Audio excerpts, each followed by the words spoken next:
Today, we're heading to Pickering, a small market town in North Yorkshire that, let me tell you, punches way above its weight when it comes to history. We're going to dig into some of its most fascinating hidden stories. You know, this quote just nails it. In Pickering, it's not just about the grand history of kings and queens. The gritty, everyday stories of ordinary people are just as important.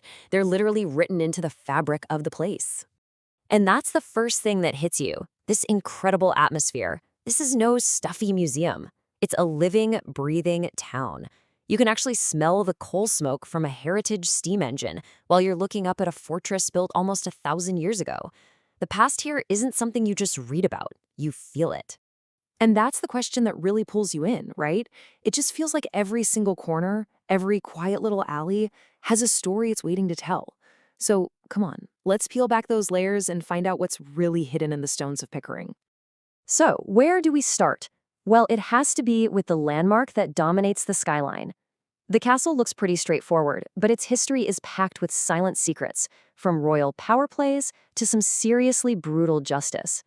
So get this, the castle was put here by William the Conqueror himself, right after he brutally put down rebellions in the north. It was all about control.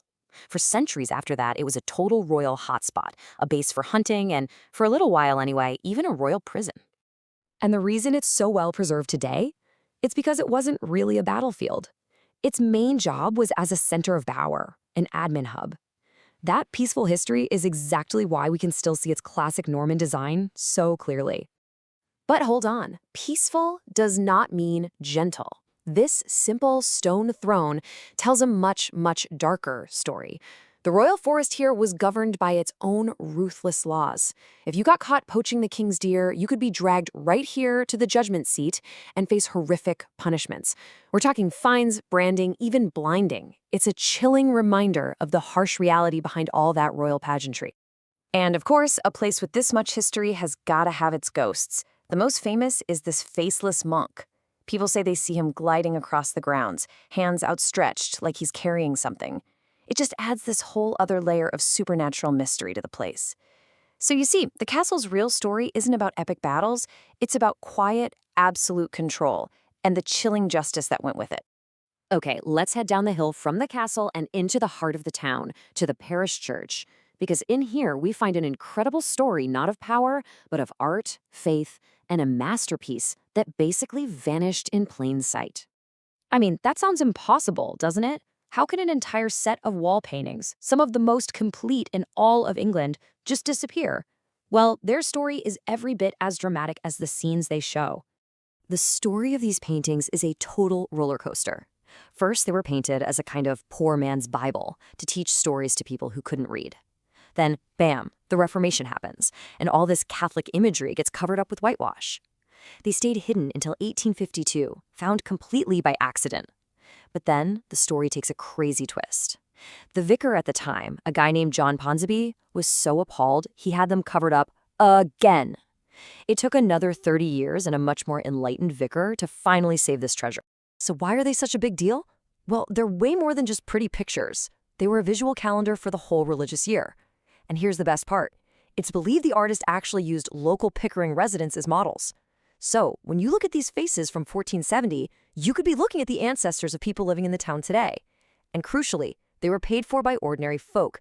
This was their art, a reflection of their community, a story that was almost completely erased.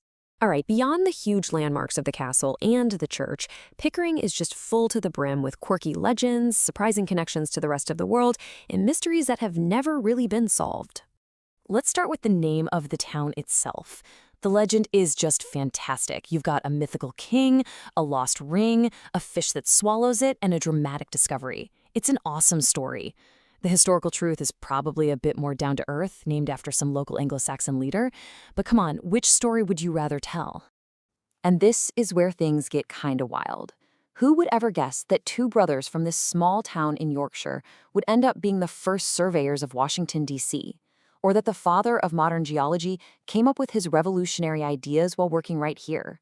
This isn't just local history. This is world history, with roots in this one small town. And the mysteries just keep on piling up.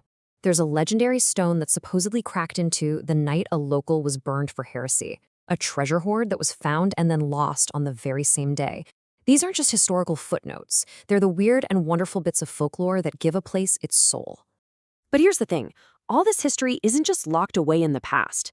In Pickering, it's alive, it's breathing, and it's even steaming as part of everyday life. This captures the town's personality perfectly, doesn't it? On one hand, you have the magnificent North Yorkshire Moors Railway, a perfectly preserved piece of the Victorian age. On the other, a vibrant, modern market town.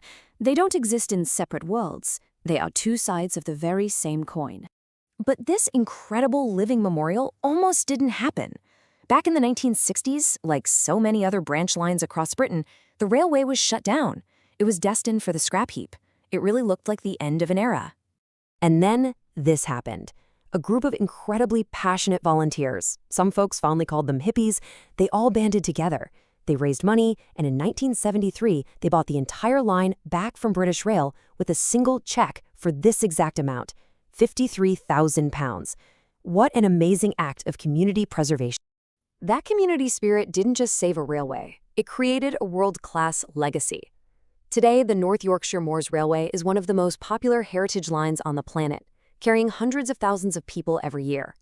It's not a relic. It's a thriving, steaming tribute to the town's absolute refusal to let its history die. And that's the ultimate question Pickering leaves you with.